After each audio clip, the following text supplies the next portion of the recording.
Hello, dear viewers. Thank you so much for joining me again in my backyard. I want to do a reading on Mick Mulvaney. Barbara Roberts, a viewer, asked me to read on him. And she's right. We're overlooking him a lot, aren't we? She said he is really an awful person, and he is the chief of staff. And he does have a lot of influence there in the White House, in the Oval Office. So let's read on him and what he's been up to. How has this been for him? This job that so many have been driven out of or fled or what have you. Let's see, his current position is Trump sure likes these guys, doesn't he? He likes the 8 of Coins guys who are like his apprentice. Who, he likes to pretend he is the actor on The Apprentice. And these, yes, boss, I'm learning from you, boss. Boy, you're smart. I'll do what you say, boss. They're not coming in with any kind of maturity. They're not coming in with the dignity of their office. They're not coming in with the responsibility of a leader. They're coming in as someone learning, just starting. Okay, so he plays that part well. So he's got no autonomy in this job, in this position. His outward characteristic. Oh, interesting. Knight of Coins reversed. Knight of Coins reversed.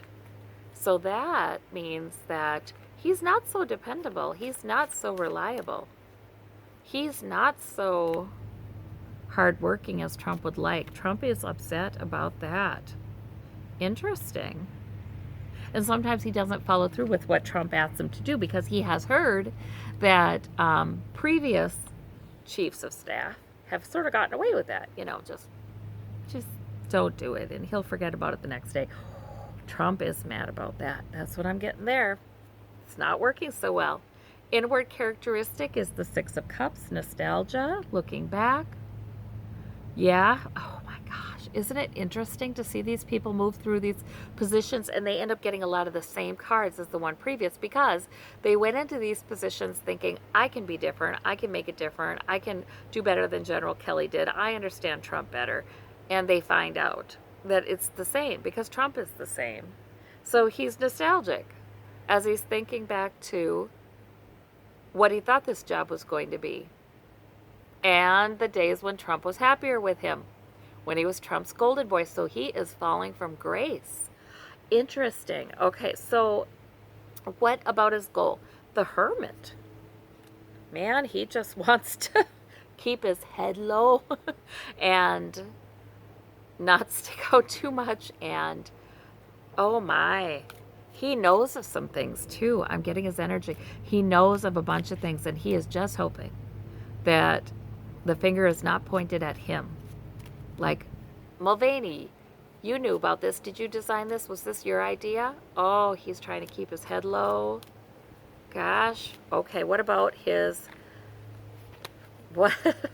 He's trying to survive this presidency and get out having improved his career a lot. Okay, so what's his motivation? Ace of Cups. He thinks it'll make him happy. He thinks it'll make him happy to succeed and ride this out. But he does want Trump to get reelected. Yeah, give him a little while. He may change his mind about that. Okay, what's at stake? The 3 of Cups.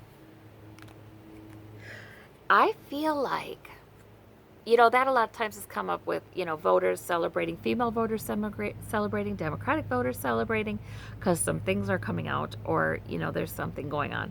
So I think he's worried. He is so worried that he's going to have the target on his back next. He's trying to avoid public condemnation, keep his public profile low, please the boss, but sometimes, conveniently forget to follow up on some of the boss's orders.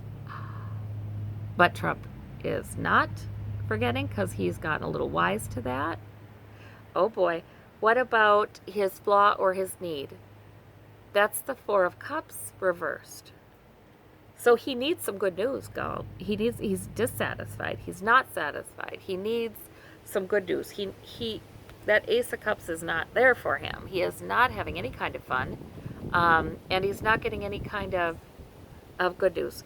Okay, what about, the source of that need? Oh, Knight of Oh, his job is in danger, you guys. The Knight of Cups. So he also needs to make a good impression on his boss. The Knight of Cups is always about making a good impression, looking real good.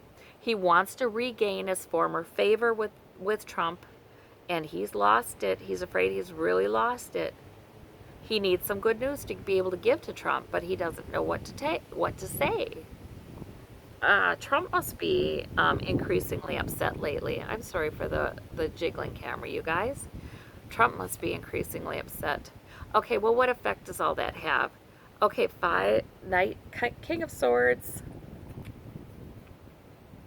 So that need to have some good news to give to Trump in order to meet his goal of looking reliable to Trump is King of Swords.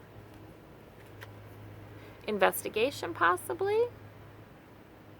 But this would be something Mick would do. He may end up having to take a stand.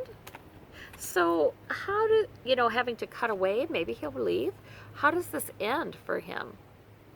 We have the Emperor reversed. Some things haven't been right. Okay, so I do think that investigation that a lot of times comes with that King of Swords, there's something with that. Something is not right, something's not legal. A lot of times the Emperor is about laws.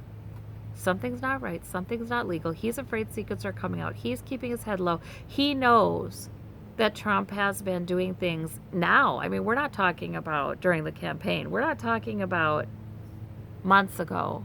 He knows Trump has been doing some things now that are not legal and could get him in serious trouble. And Mick Mulvaney is afraid that he would be the fall guy for that, because that tends to be the way it is. So Mulvaney has already compromised. He's put himself already at risk. So that's where he's at. He is not in a stable place. And as so many have gone before, Trump has a way of getting people around him to take the risk on themselves. And he has nothing in writing. He doesn't text to them. He doesn't email to them. He doesn't receive emails from them. And so he has a way of pushing that off onto them and always having a fall guy. And Mick Mulvaney knows he has compromised himself enough he could be the fall guy for the next scandal or possibly illegal kind of expose. So he is not in a good place. Okay, what is his future? I mean, I'm not feeling a lot of compassion for Mick Mulvaney because, oh my gosh, there's no... I mean, right, he's the 8 of coins. He's got no... He's taking no responsibility. He's having no leadership. He's not standing for anything. It's just whatever will get him to where he wants to go. I feel like feels like he has no choice too. Like it's not just greed and money and need for power. There's something about he doesn't have a lot of choice here. He's been running with the wrong crowd for a while politically. Interesting. 4 of Cups. I don't think he'll like the news he's getting. I just don't think he'll like the news he's getting. So we'll watch Mick Mulvaney and see what's going on with him. But yes, he is falling from grace. He has already fallen from grace. And, he could be coming up in my thoughts and Barbara's thoughts for a reason. I mean, maybe something's happening. So, but I thank you so very much, and we'll keep watching. Bye-bye.